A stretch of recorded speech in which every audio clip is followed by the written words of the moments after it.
জিতেন জিতেনকে তো আমি দেখতে পাচ্ছি না, মনে হয় কোনো গলিতে বসে কান্নাকাটি করছে। সেই ছোটবেলাকার বন্ধু, কত মারামারি করেছি, মারপিট করেছি, ঝগড়া করেছি, তবু কোনোদিন ছাড়াছাড়ি হয়নি। যাই, আমি একবার দেখে আসি। যাই যাই। না না, তুমি যেও না, তুমি এখানে থাকো। তোমার নিজের শরীরের খেয়াল রেখো। এই বয়সে তোমার যদি কিছু হয়ে যায়, আমি আর বাঁচবো না। এই বয়সে তোমার কিছু হয়ে গেলে কেউ আমায় খবরও দেবে না। একদিন সন্ধ্যাবেলা তুমি ঘর বাড়িতে সন্ধ্যা প্রদীপ দেখাচ্ছ, সেই সময় টেলিগ্রাম টেলিগ্রাম টেলিগ্রাম টেলিগ্রাম? হ্যাঁ, টেলিগ্রাম। টেলিগ্রামে খবর আসবে যে আমি আর নেই। না না, এমন করে বলো না। আজ আমার ইচ্ছা করছে আমি তোমায় ছেড়ে কোথাও যাবো না, তোমায় ছেড়ে কোথাও যাবো না। শরীর খারাপ, আর এই সুযোগ নিয়ে ওরা আমাদেরকে একসাথে রাখলো না গো। কেন কেন? মাসিমা, গপু যাবার আগে কাঁদতে নেই মাসিমা। সাবধানে যাবেন মেসোমশাই। চলো চলো।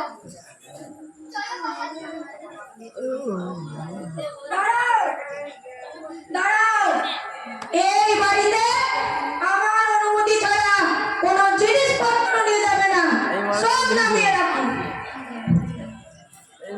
কি ব্যাপার কি? এই বাড়ি কিনেছি আমি নগদ 1.5 লাখ টাকায়। বাড়ি কিনেছে শুক্লাজি? এই শুক্লা, এই শুক্লা, কি ব্যাপার সব? এই বাড়ি তোর? কিসের আপনার? টাকা দিয়েছে কে? কিসের আপনি? সেদিন ডাক্তার সাহেব বলেছিল পুরোটাকে একটু ভয় দেখাতে। মাফ করবেন বাবুজি, ডাক্তার সাহেব আমার বড় বেটাকে জটিল রোগের হাত থেকে বাঁচিয়ে দিয়েছিল। ওনার কথা ফেলতে পারিনি। মাফ করবেন বাবুজি, মাফ করবেন। জিতু জিতু, কি হলো বাবা, আমাকে ছেড়ে চলে যাচ্ছিলিস?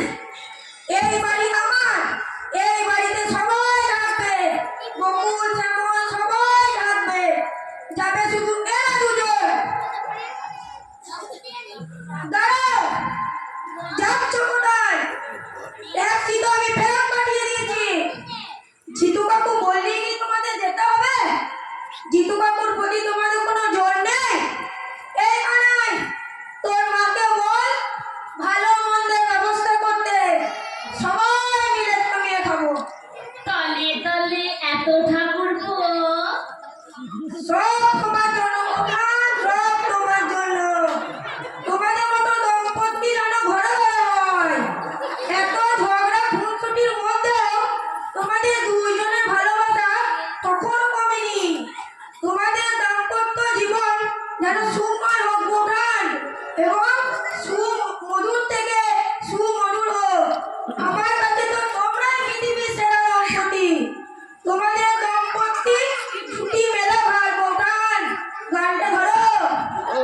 বৃন্দাবন বিলাসী যাই আমাদের, বৃন্দাবন বিলাসী।